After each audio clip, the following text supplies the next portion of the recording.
Let me just start by introducing myself. My name is Anna Taylor. I am a researcher at the University of Cape Town. I work closely with the African Centre for Cities, although my sort of home base within the university at the moment is the African Climate and Development Initiative. And my research is focused on adapting to climate change, particularly within urban contexts. So that's the kind of broad frame of the second part of the session. And we are going to be sort of transporting you now via Zoom from the Western Cape food system to move up country a bit to the context in KwaZulu-Natal. And we're really going to be celebrating and learning from the innovative work that colleagues in KZN and particularly in Durban, working for the eThekwini Metropolitan Municipality, as well as the University of KwaZulu-Natal and other NGOs and partners working in the eThekwini Municipality.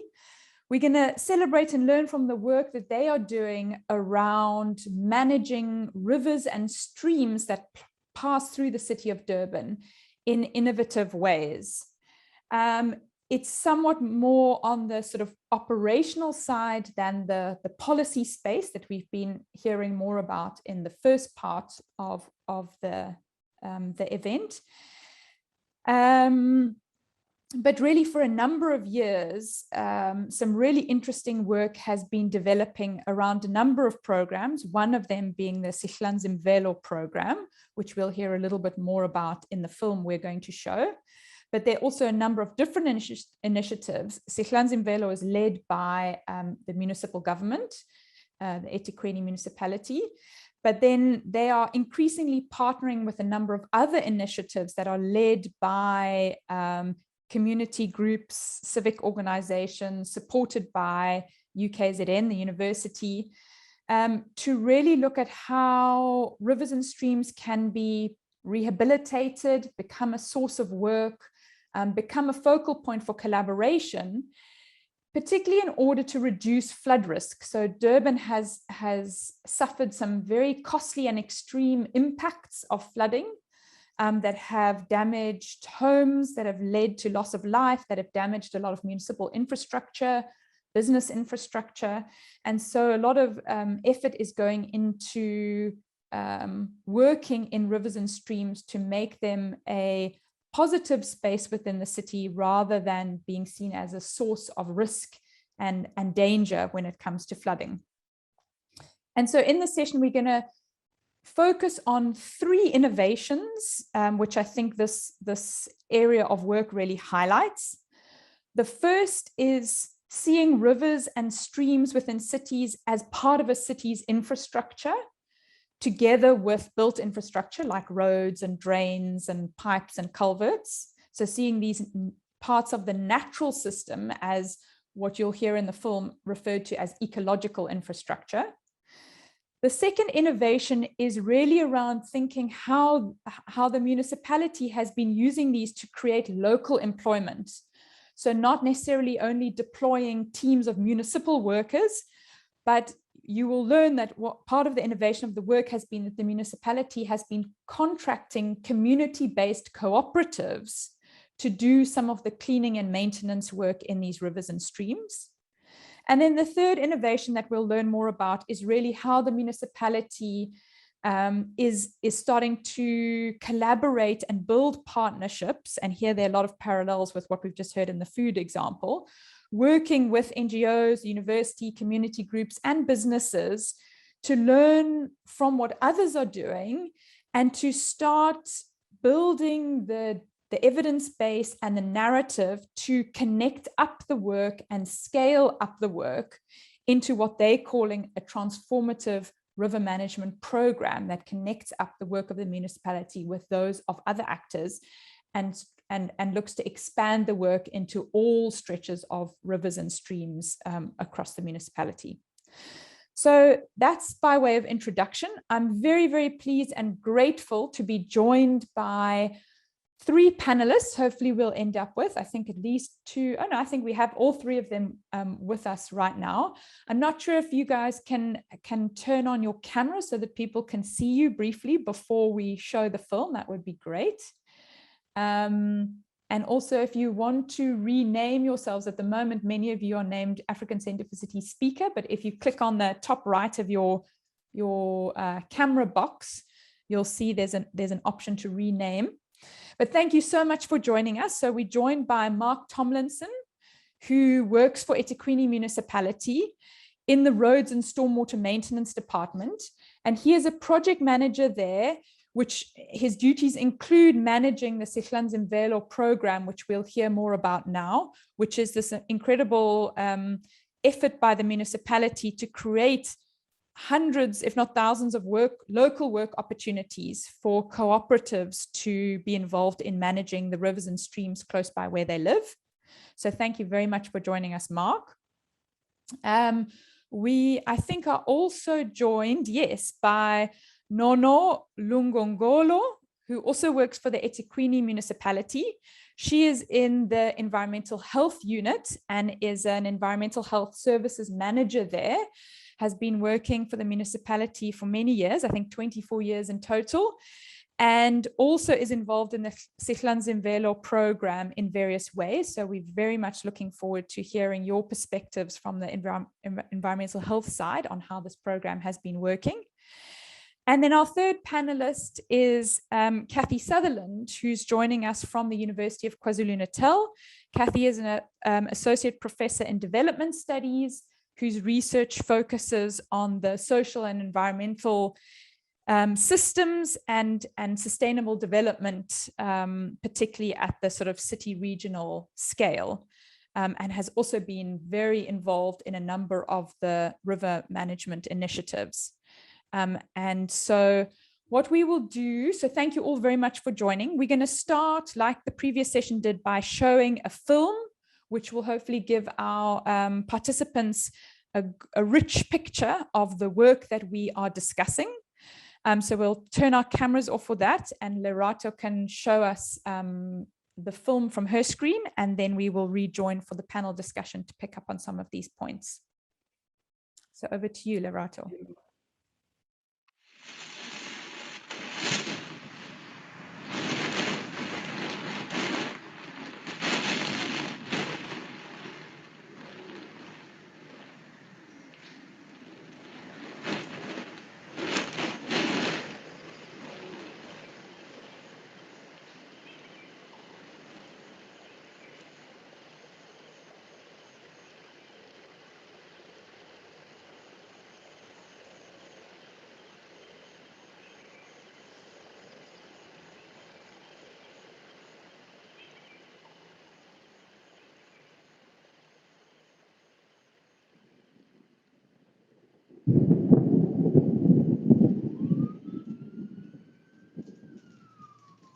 Still assessing the damage caused by the tornado that estimates damages will run into millions of rands. This community destroyed. Many of those who lost their belongings are still in a very difficult predicament. They are still sleeping in those small tents.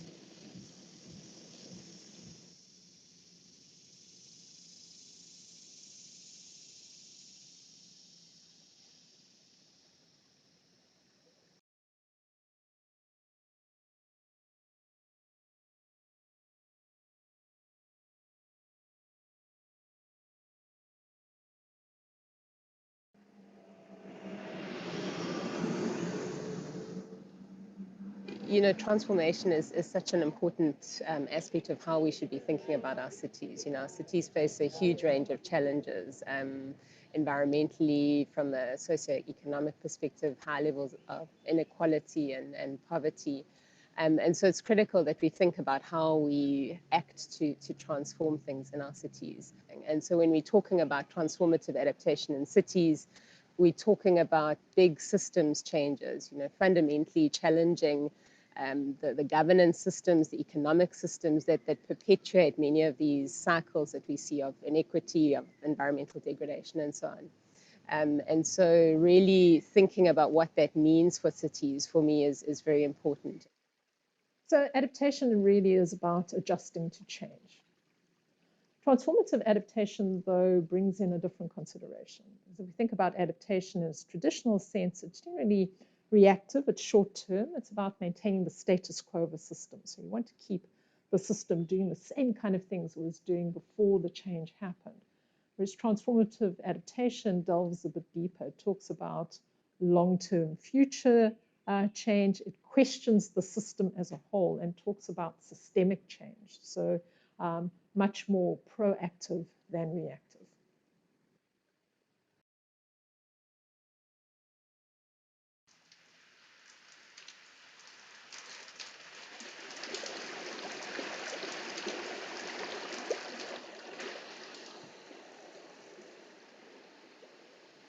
If one thinks of a region like KwaZulu-Natal or eThekwini Municipality or the Engen catchment, what we've learned is that the streams and rivers of the municipality or the catchment are like the veins and the arteries of the city.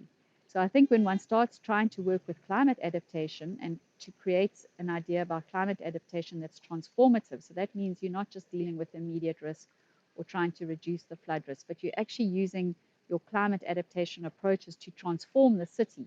So to move people out of poverty, to find progressive ways of dealing with informality, to find innovation around water and sanitation, which the city is trying to do, and particularly sanitation, which is such a high risk.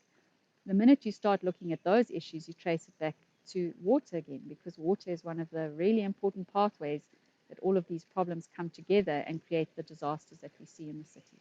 So rivers give you this amazing opportunity to deal with the challenges of the city, because it's in this way that people are connected.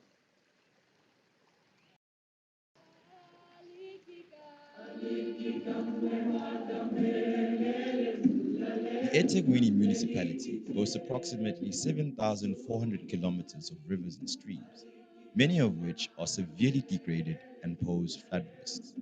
To address this, various river management programs have been established. So one of the reasons that Durban has been considered a leader in terms of climate change adaptation, and even have been they've been included in the transformative adaptation literature, is because they have placed ecological infrastructure values at their core in terms of responding to climate change. So the idea of building ecological infrastructure to reduce risks associated with climate change. So we're focusing on 4 different programs that have quite different models in terms of their implementation.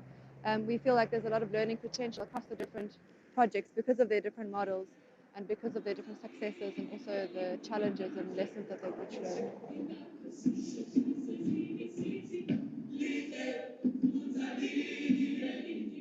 One of the management programs that embody some of these characteristics is the Sihlanzimvelo program. The Sihlanzimvelo program has been running for 7 years and is implemented and funded by the Roads and Stormwater Department of the eThekwini Municipality.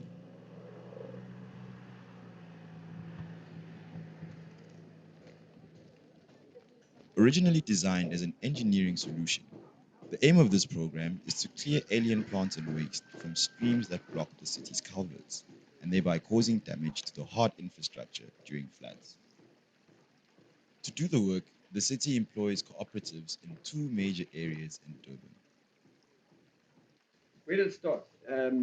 Our problem: blocked culverts, overtopping roads, flooded houses, people dying during floods because of blocked culverts. That's where it started. So that's the discussion. Where that's set is stormwater section, where I'm in, and roads and stormwater maintenance. Nobody has a mandate to clean a stream in the city. It's on no one's duty schedule or list to go and clean streams. Okay, so I understand that's part of the challenge. Is we have a national mandate in terms of Department of Water and Sanitation that the river falls under in terms of the Water Act. So that's the water itself. The property ownership underlies that is private and state and city-owned land. So there's various owners of those river sections. But where the roads cross the river was where we were seeing the major problem. And so that's where the discussion started. How can we be more proactive? Because to replace roads, you can't replace lives, replace people's belongings, all those things is very difficult. Cities are generally, or municipalities are generally reactive. So using the culvert under the road as an example, when it blocks, the reaction is to go and clean it. The difference in this project is we are trying to get rid of the alien vegetation and the solid waste prior to it becoming the blockage in the culvert. So it's very much more a proactive approach than a reactive one. One, it's looking at cross-sectoral issues within or mandates that exist within those rivers, streams. So where previously different resources did different functions, we're now looking at a single resource through the cooperative on the ground doing a number of those functions. So there was a whole lot of different departments going there. Areas of the city have grown, staff numbers haven't, so the number of times we can get to those different streams is actually reduced. So therefore we had poorly managed urban streams. And we said, guys, what about looking at one resource to do a whole lot of different things that we're all trying to get to? And everybody said, fantastic, good idea. We'd rather look at a co-op type program because then it's developing contractors or small businesses. And so that was Mark's idea that we start looking at the co-op aspect.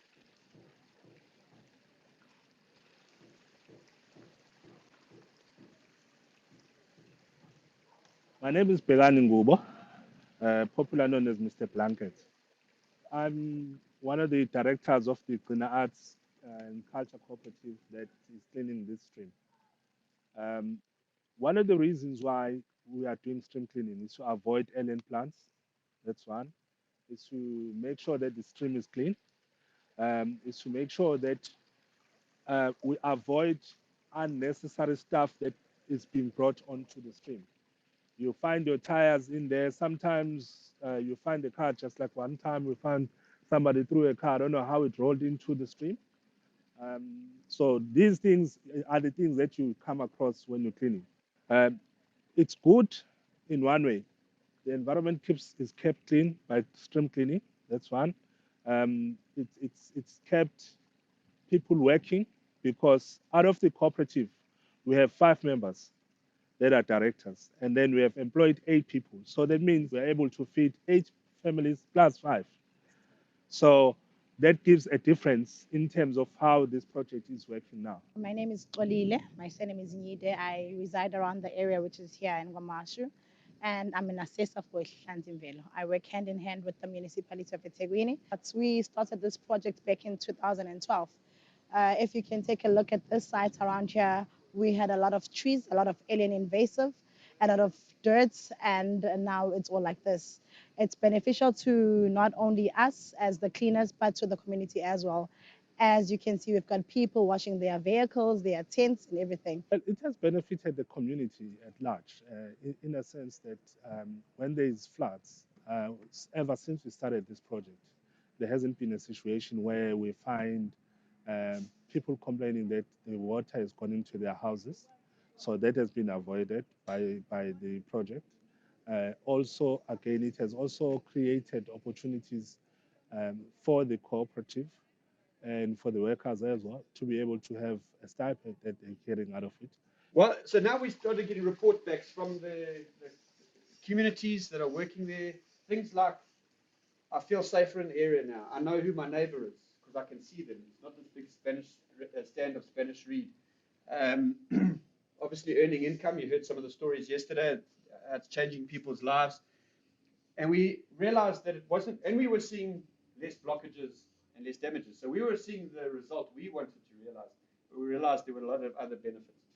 Through the engagement of people that live within that catchment in the formation of the co-op that's doing the work, we're starting to see a change in the fact that the community is seeing the river as not a municipal problem, but in actual fact, it's a communal problem or a communal space that needs to be managed for the benefit of not only the municipality and the municipal infrastructure, but also the community and the community infrastructure and well-being. So we're seeing a transformed attitude by the community towards that area, that space. It's no longer seen as a waste space, but rather a space that has value, a space where they're starting to feel safer in. So definitely transformative from that point of view. Be able to intermingle with other cooperatives and be able to communicate with the challenges that we have, giving us different avenues to be able to look at in terms of working with the other departments in order to try and resolve the problem. So far, that has created an opportunity for us to be able to communicate and be able to try and solve the problem of floods and water destroying houses and destroying the environment around us. While the co-ops are actually cleaning those streams, it's become easier for us to identify the areas where there is maybe sewage bursting. So in that way, it's easy to clean up and also quickly respond to inform people from waste department to come and fix those bursting of those sewage pipes, and then it can be fixed. We've engaged with business. They're very excited about this type of project. Their business is sitting on the edge of the river, like you've got at the Ella, where they've got problems with alien vegetation, waste, it smells. If that can change, it changes the value of their property, it changes the value of the environment that they work in. So there's not just the money points benefit, there's a number of other benefits. We're looking at closing the loops. You saw the plastic paver. If we could take the waste that's coming out of the river and the alien vegetation coming out of the river, it becomes a resource for another process. This picture here is the picture of all the mixed plastics that we can use. And as you can see, there are pictures there that show dirty paint buckets, polystyrene, yogurt cartons, milk cartons we know are easily recycled.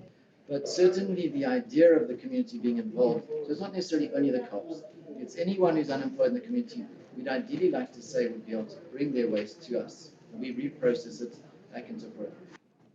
We're doing 300 kilometers at the moment with 59 co-ops. Even through the work with the CFF now, we've managed to get another 40 co-ops approved, which will now go into other ward areas. And the goal ultimately is to end up at 7,400 kilometers, which is this length of stream and river within our city. But in order to achieve that, we've got to take the learnings from here, we've got to take the learnings from here, and we're starting to pull all of those things together, do the cost benefit, so that we can start going to the city treasurer and say, spend R1, you save 10 rand. We start mapping all of these and bringing them together. We're now taking the budget and we're spending it where it needs to be spent, on the eco-channels, on the people on the ground, on those resources. The unemployment is a problem, but it's a big resource that we can use. And how do we justify that? And that's really what we're trying to do. We don't want a 2-year project. You saw the problem here. We want it to be sustainable. So city-owned land, we can spend city money. We take that 30 million and make it 300 million. It's not a big number out of the operating budget. But we take 300 kilometers and move it up to 3,000 kilometers. It can make a massive difference. For me, it's quite exciting, for example, to be part of the Sihlanzimvelo program, looking at how we articulate a business case for that, look at upscaling, because that's really about putting rivers back at the heart of how we think about our cities, really seeing them as the lifeblood of our cities. And when you start to do that, it inherently challenges a lot of how we think about what is infrastructure. It's not just about dams and bridges, it's about our ecology and our environment. And so when you start thinking like that, it also challenges things around financial systems, how we think about assets, how we think about climate finance. Again, where it's not just about building retaining walls and seawalls, it's about fundamentally restoring the natural systems that really give us life.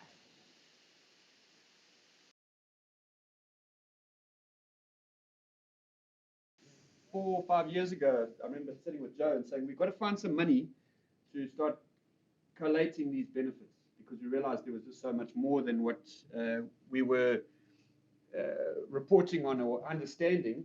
And also we wanted to expand this program because we realized the benefits that we were seeing, and it was a multitude of benefits. And we were fortunate enough, Joe came across, I remember Joe phoning me and said, we got a week, we got to put in an application to the C40 Climate Finance Facility. They set up to assist municipalities to take a project, put it into a bankable form so we can start accessing some international funding in the climate space. Because if we can get rehabilitated streams through this program, the risk of higher intensity storms more frequent floods, if we've got managed streams, the damage risk is reduced, even though we have an increase in these events. Sihlanzimvelo isn't the only good work that's been done. There's waterways as well. So it's changed to Transformative River Management Program is the name that we're talking about now. And the reason is because we've got to pull in all of the work that's happening. And if we call it Sihlanzimvelo, then the good work that's been done under the PALMET system or under the ELA system or under the Sustainable Natural Resources, because you guys have also got some programs. We don't want to, it's not a conflict, it's taking the learnings and bringing it all together into a transformative river management program. So the work we're doing with the C40 and CFF is really looking at how do we articulate those costs, how do we quantify those costs so that we can show this is a better way of doing business within the city. Intuitively, we're saying that it's a more cost-effective way of managing the city and these spaces. The success of the Sihlanzimvelo program piqued the interest of the C40 City Finance Facility. This international body facilitates access to finance for cities' infrastructure projects that address the climate crisis. The C40 is a global partnership of cities throughout the world. There's more than 100 cities that are part of the C40 network. And the City Finance Facility is a partnership between the C40 and GIZ to help municipalities across the world to access climate finance. The vision of the Transformative River Management Program, or the TRMP, is to support the city to adapt 7,400 kilometers of rivers and streams to climate change in a way that generates valuable spaces, that closes the loops and promotes recycling, that creates jobs and supports the green economy, that builds communities and works in partnership with all stakeholders to ensure sustainable management of the surface water resources of the city. In order to do this, the TRMP is building on a number of key initiatives, including the Sihlanzimvelo project, the Ala River project, the PALMET River Rehabilitation project, and the great work of the Durban Green Corridor throughout the city. It's imperative that we use ecological infrastructure in the TRMP, not least because of the fact that all rivers, no matter how much they are adapted to the urban environment, are inherently ecological infrastructures. Ecological infrastructures are naturally ecological, and the beauty is that inherently being low tech, they create jobs in communities, potentially create potential for enterprise development, and therefore become part of a sustainable urban future.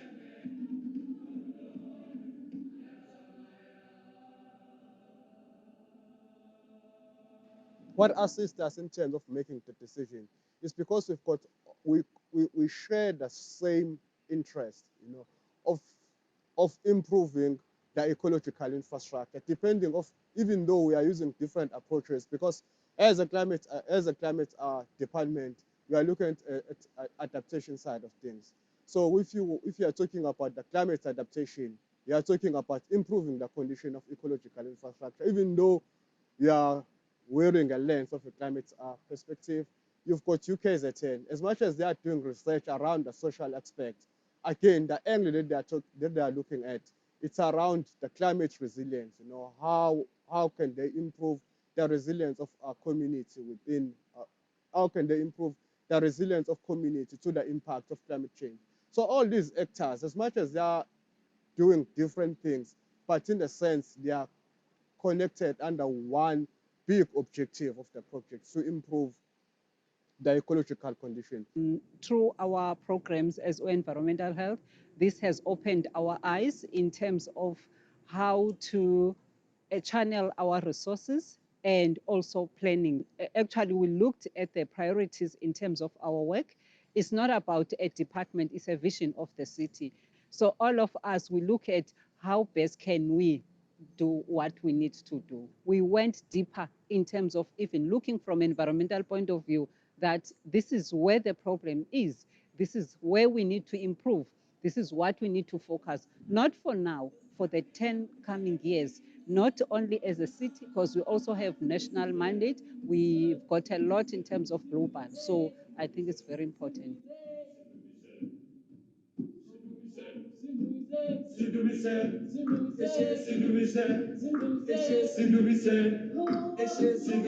What we're saying is it's not business as usual. You can't just change small elements of society. You have to change the whole socio-ecological system of society. It has to be an all of society response. I think it's part of the DNA of our approach is that it needs to be a partnership approach. It needs to be a partnership between the private sector, who are not currently involved, government, who needs to pay for some aspects of it, and the community, who needs to participate in many ways.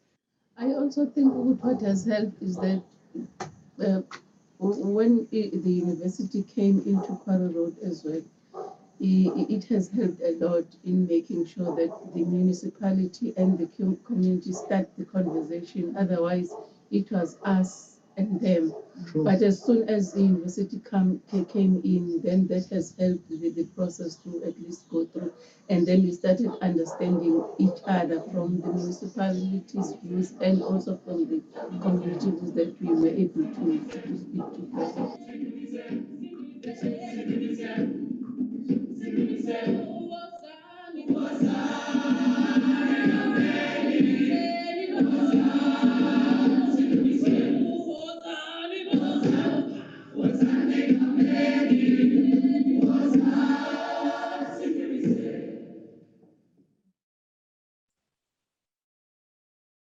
So thank you so much to Hans and Bella and all the interviewees for making that film possible. I think it really captures so nicely the amazing work that's happening in eThekwini. And then, yeah, thanks again to Mark, Nono, and Kathy for joining us now to discuss this a little bit further.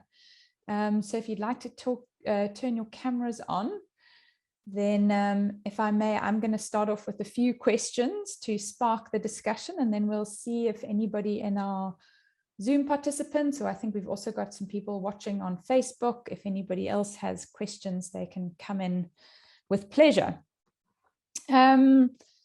So yeah, the first question, I think maybe I'd love to just hear your initial thoughts. Mark, maybe we start with you, and then Nono, and then Kathy, just to tell us a little bit more about what in your view has really contributed to or sparked this big shift that we've heard about in really looking at rivers and the role they play in Durban differently, not only taking an engineered approach to seeing how can we get rid of the water as quickly as possible to reduce flooding, but really starting to see rivers as this ecological infrastructure, as central to the health of the city and the communities of the city, part of the water security of the city, a job creation opportunity. We heard about the circular economy and this thing about using the waste taken out of the rivers to create these pavers. So really seeing rivers in a much more integrated, holistic way. What do you think has helped in making this transition in the context of eThekwini? So Mark, over to you. Okay, thanks, Anne. I think for me, this program started, Sihlanzimvelo actually started way before 2012, before implementation. I think what Jeff highlighted initially was that all of the departments, there was 11 departments that have some sort of function within a stream, and none of us were doing any work. So in 2008, we came up with the idea of I think it was myself and Jeff said, and luckily our head of engineering at the time agreed to it, is that we need to do something going forward to make a change.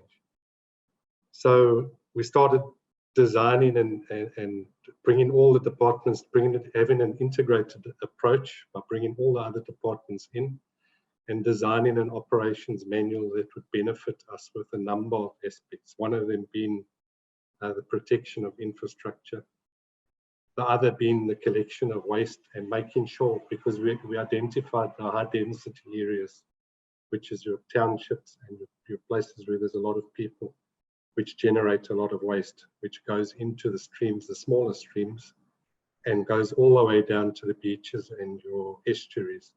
So if we did something at the beginning point of where this happens, would change the outlook of rivers downstream as well.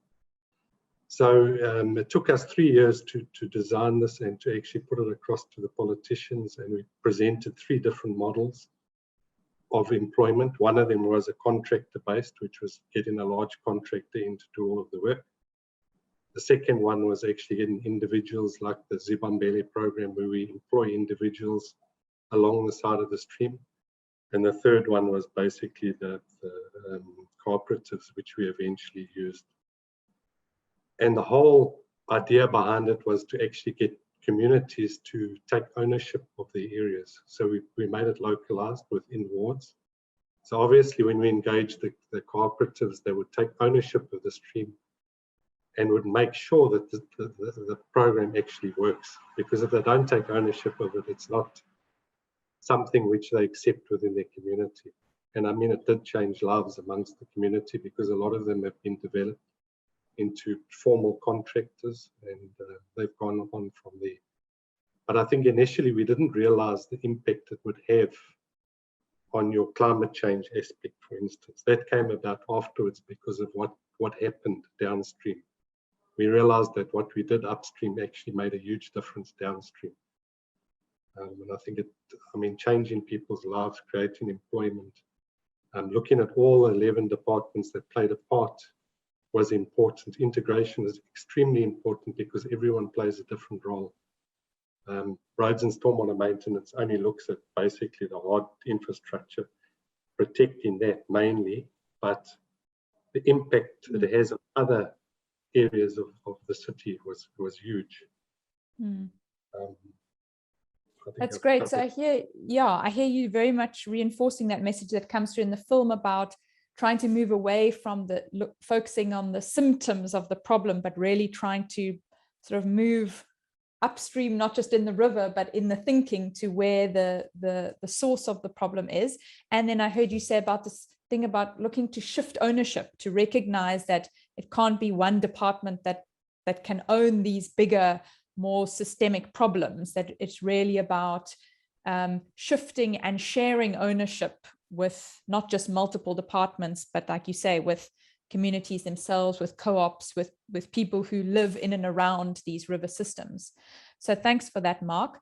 Nono, can we come to you? From an environmental health perspective, how have you gotten involved in these programs, and how have you found the shift from focusing on your sort of departmental responsibilities to taking this more co-ownership approach to these bigger problems?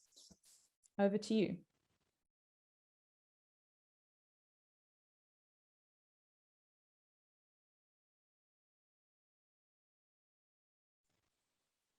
You're just looking for the unmute button. It should be in the bottom left-hand corner.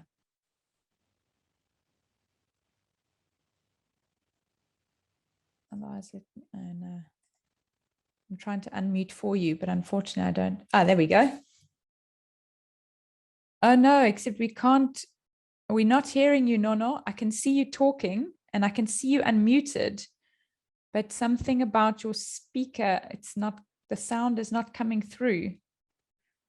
Your microphone, I'm not sure if you need to maybe select a different microphone on your computer. Sorry about that. I can see you were talking and I can see your unmute. No, still not. Okay, while you're looking for the settings, if you can maybe find your microphone setting and see if there's a change you can make there. Maybe we can come back to you and we can hear from Kathy while you're just looking at the technical side of things. Kathy, I know you've had some involvement in Sihlanzi, but really you've had very deep involvement with some of the other programs that were also showcased in the film.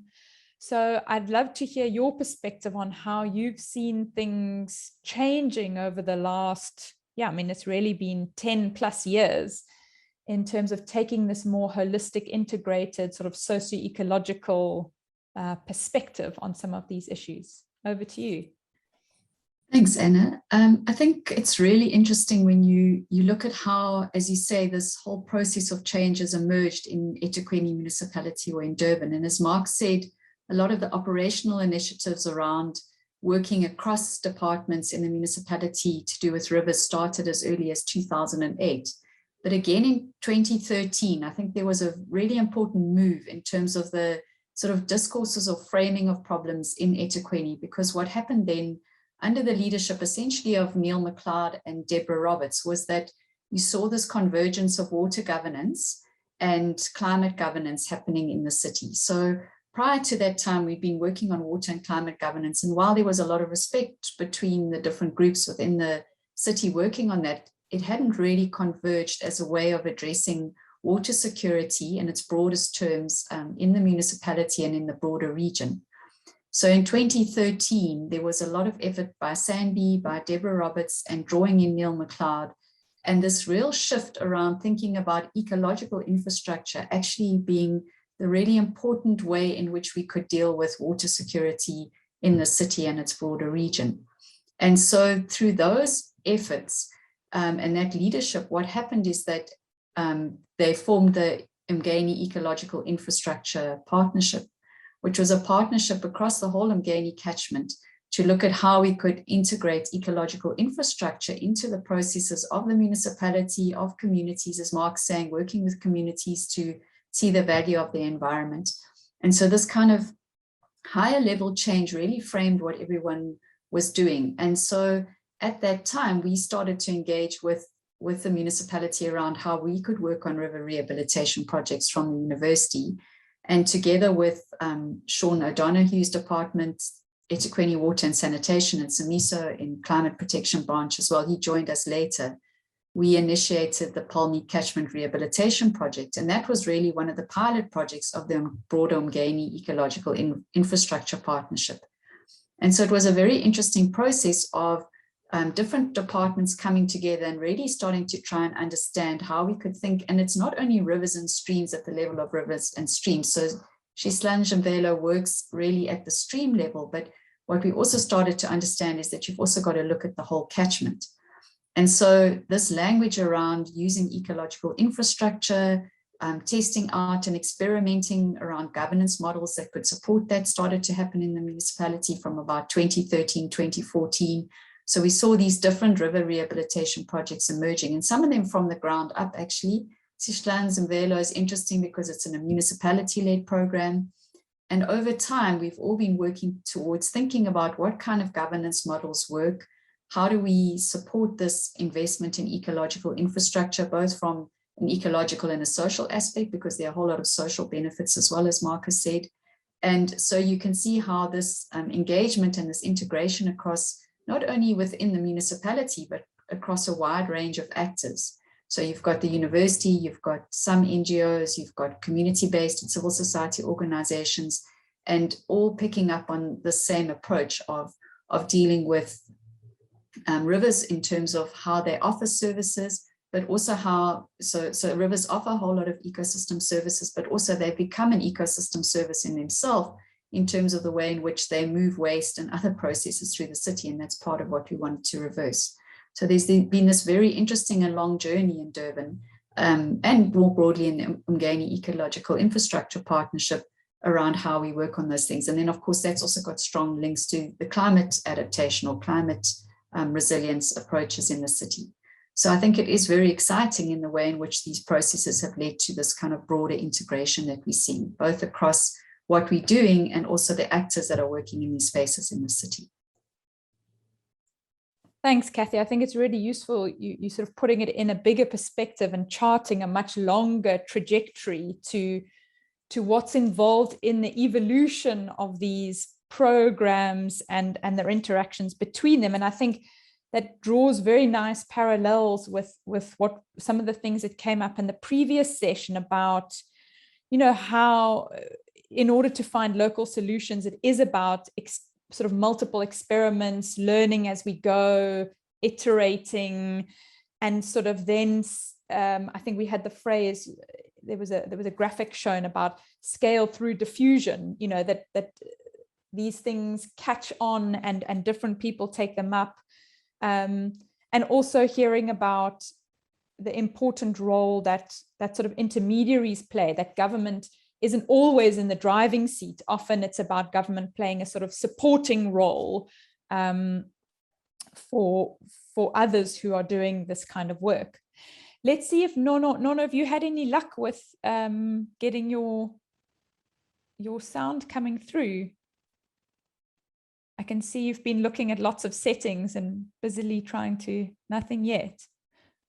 Okay, we'll come back to you. I'm not sure if you have a headset or some earphones or something with a speaker that you might be able to plug in. Sometimes just putting a new device in helps shock the system into responding, but we'll come back to you.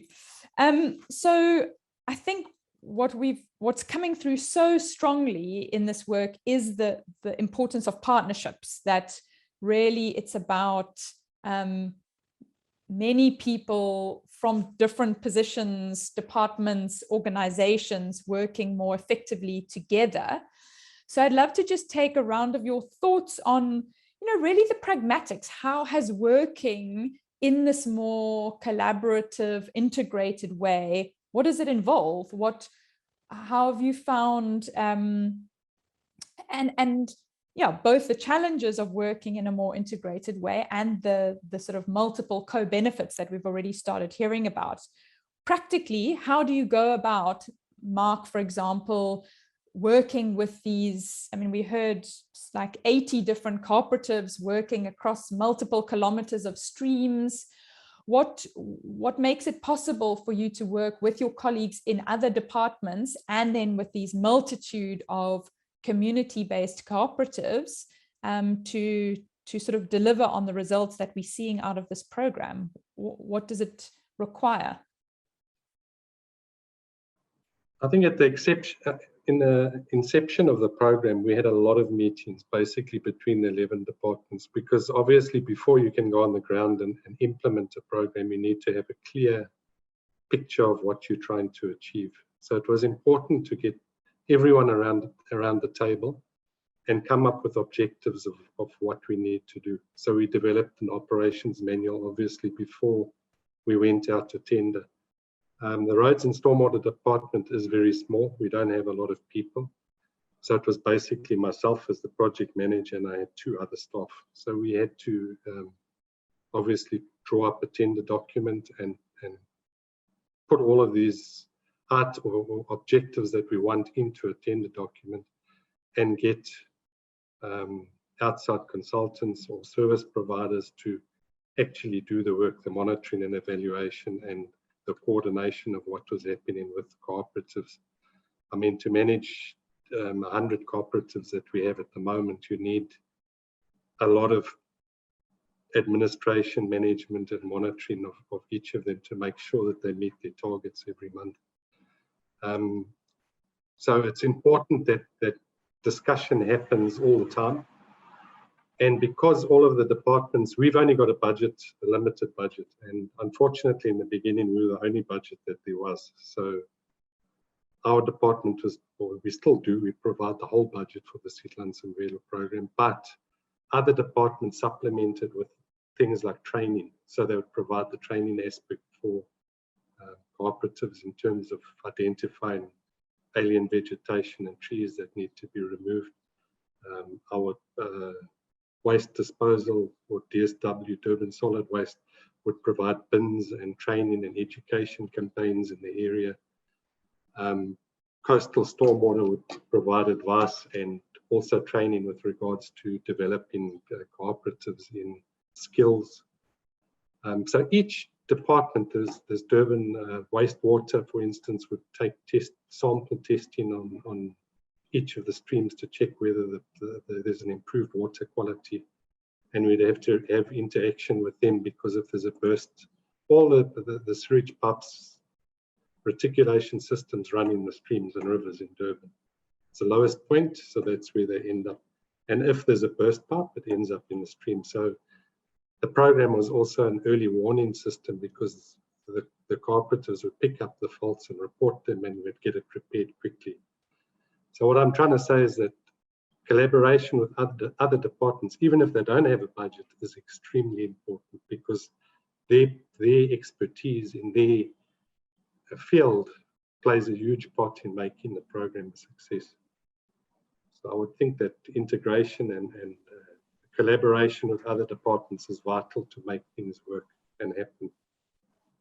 And you're saying that collaboration was fostered by having those early conversations and sort of building a shared vision of how you were going to work on this program that fostered more effective that's cross-departmental working. Because we knew where we were going before implementation even started. We had an operations manual. We appointed, before we appointed a consultant, we actually appointed 3 consultants to do all of the field work. So that is taking the GIS points, taking photographs of the initial streams we were targeting. At the outset, we all agreed that the target area would be the high density areas, because that's actually the easiest to start with. Other rivers and streams that Kathy has mentioned is a bit more difficult for cooperatives to work in, because they're often in isolated areas away from townships. It's long distances to travel. So we really planned and thought out how we're going to implement this and what impact it would have. And I think it has a huge impact on the rest of the rivers and streams and the catchment. Could you just quickly clarify, before I go to Nono and Kathy, the role we heard in the film, a brief interview with somebody who plays the role of an assessor. And I've always found that interesting in terms of, sort of closing the loop back between the cooperatives and the municipality in terms of, commissioning the work, but then checking that the work's being done as necessary. Can you just explain briefly how, are those assessors employed by the municipality, or how do they fit into the kind of governance arrangement of the program? Yeah, basically in our tender document, which we gave out to the consultants, we stipulated that they had to appoint an assessor from the local areas and train them in terms of monitoring and evaluation of the stream, so that they come from the community. They get paid through the consultant, not through the eThekwini, but it's part of the tender brief that they've had. And that's to try and develop people within the area on skills and also to have ownership of the streams. So they're independent of the co-ops, but they're sort of employed by the consultants alongside the co-ops, also drawing from the neighborhood closest by the river. Yes, correct. So basically your structures in the area would have a part in not nominating or selecting that person, whoever it was. We obviously had sort of like criteria, that the educational criteria and requirements that we wanted for that person to have, because they had to read and write and had to be at a certain level for specific training to take place. But basically they're from the community. So it's a lot easier to work in the areas, because everyone in that area that is working is locally employed from that specific ward. So it's made it relatively easy for us to implement on that basis. Great. And just to follow on that quickly, I see we've got a question from the audience asking if you could just clarify, were the cooperatives specifically established for this project, or did you employ cooperatives that had already been previously set up for other purposes? No, what actually happened in 2000, when we put the tender document out, I think it was in 2011. Yes. At the same time, simultaneously, we put out an expression of interest. Oh, thank you. Sorry, I can hear we've just got Nono on the line. Yeah, Nono, we're coming to you shortly. Yeah, Mark, an expression of interest. Okay, basically we put an expression of interest out to all of the communities that we were interested in. So the areas of our pilot project were obviously KwaMashu, Inanda, Intezuma and Umlazi. So we put the expression of interest out, I think it was also in about 2011, 10 or 11. And we formed a database of all of the cooperatives within that area. And I think at the time, we were looking for probably about 30 or 40 cooperatives at the time, and we actually employed all of them that were on the database within those areas. Later on, SCM took that idea and they actually took over the process of cooperatives because they wanted to develop other programs within the city. So now at the moment, they advertise every 3 years. It's an expression of interest for all cooperatives. Some of them are taken by myself for the Sihlanzimvelo program, and others like parks and recreation and that are using the same database. So we don't go out individually and engage in cooperatives. They come from the database and we use the cooperatives that are registered on the system from that specific ward. But the Roads and Stormwater Maintenance Department was the first department to actually initiate an expression of interest for cooperatives. Great, thanks, Mark. And I'm happy to hear that, Nono, it sounds like your sound is working. So I'm going to hand over to you, to share briefly your perspective on all of this.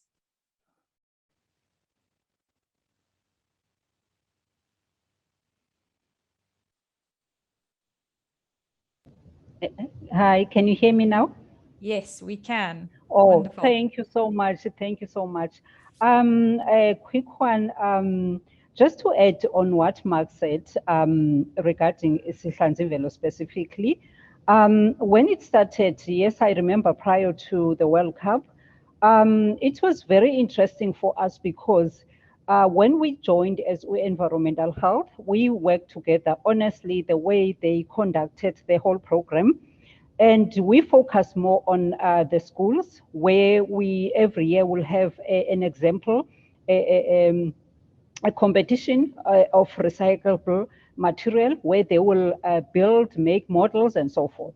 So that meant that more waste was coming to school. So it was interesting for kids. Normally we have it around September. So from January, the children will bring all your papers, your waste from home to school. So now it helped in terms of the program, meaning that there were, like in terms of waste, there wasn't much waste going to the rivers and so forth. And that made us to have an example, a service level agreement with the Department of Education. So it extended our stakeholders in terms of climate change and educating.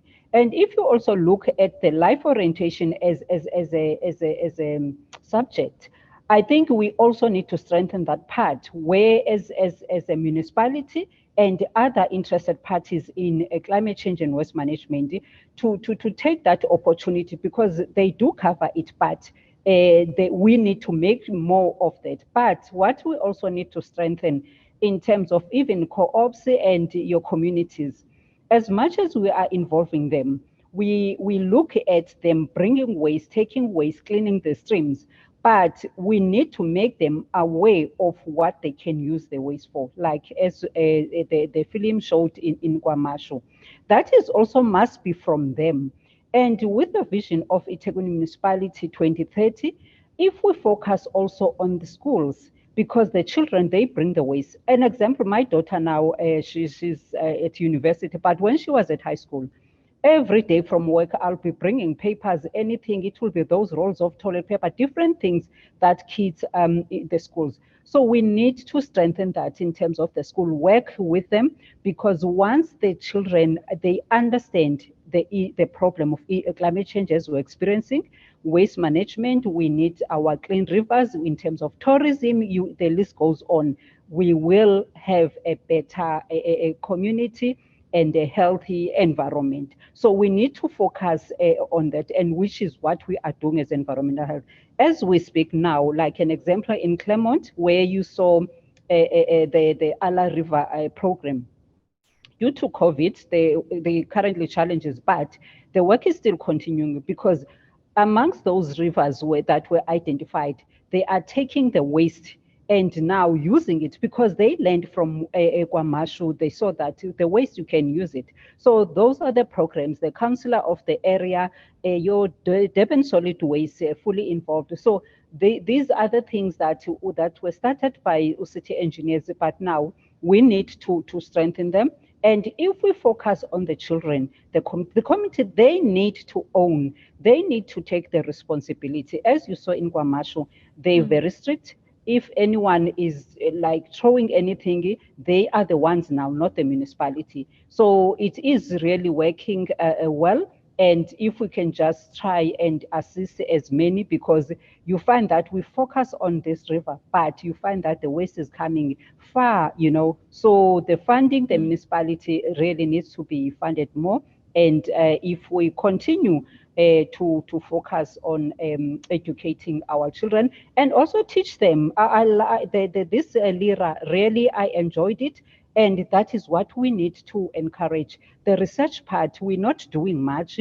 And we've got a lot of brilliant kids. Those who are out of school, these are the things that we need to teach them, and they can assist us, because as a municipality, we've got your day-to-day work and, you know, we're rushing. But if we can involve a lot, and even the academics can also contribute more and assist our communities, I'm telling you, we'll have a better eThekwini or South Africa in terms of waste management, climate change, poverty alleviation. If it's just a community that is, you know, where you understand why I mustn't throw a paper, you know. Yeah. So really, I really appreciate working together as a department, the funding and the academics. Thank you so much, Nono, and thanks. You really highlighted there the further linkages to education and, yeah, the circular economy, the use of that waste in interesting ways to create additional opportunities and economic activities. I think you're really highlighting to us how this has made connections to so many different aspects. So thank you for that. And unfortunately, time is very much against us. Do you want to say one more thing? One more thing I wanted to add in terms of the sanitary pads, because in that process, we identified the other problem that the schools, they didn't have sanitary bins. So it helped because now it was blocking the systems of the municipality. With that, now you'll have overflowing sewer that will be going to the streams. So one of the things it helped that the sanitary pads in the schools be attended to, and any other organization. So that's really getting to the heart, the heart of the problem, not just, as I said earlier, kind of dealing with the symptoms, but getting to the causes of what's putting strain on the rivers. So as I say, unfortunately, we pretty much up against our time. I had a feeling that we'd want to say much more than what time would allow. So I'm going to have to wrap up because I know people have other sessions to go to. Kathy, I don't know if you wanted to say any one last thing about the sort of partnerships and scaling up activity. If you have one last very brief word you'd like to add on that. Just to support Mark and Nono, that I think in dealing with river rehabilitation, what it does is it links you into all the other critical issues in the city around water and sanitation, housing, education. And so rivers and this rehabilitation around rivers really allows opportunities for thinking about how we do things better across a whole lot of other sectors. And these partnerships are so important. So in other river rehabilitation projects in the city, they're much more fluid. And the importance is how that relationship between citizens and the state, I think, is absolutely critical. So for me, if I think about river rehabilitation in Durban, its shining light is how it's built relationships between citizens and the state. And that's really the partnership that's driving this process forward. Thanks. Brilliant. I think you've captured there the lesson of the whole session, which is relationships. Quality relationships is what underpins all of this.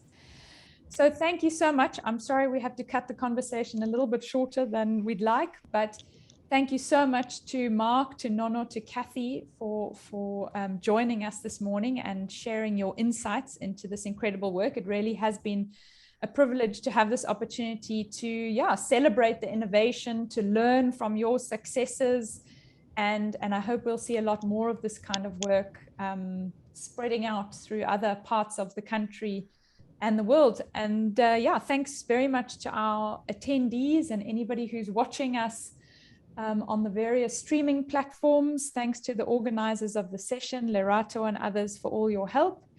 And have a wonderful day further, everybody. Thanks so much. Keep well. Thanks for including us. Take care. Thank you. Bye. Bye.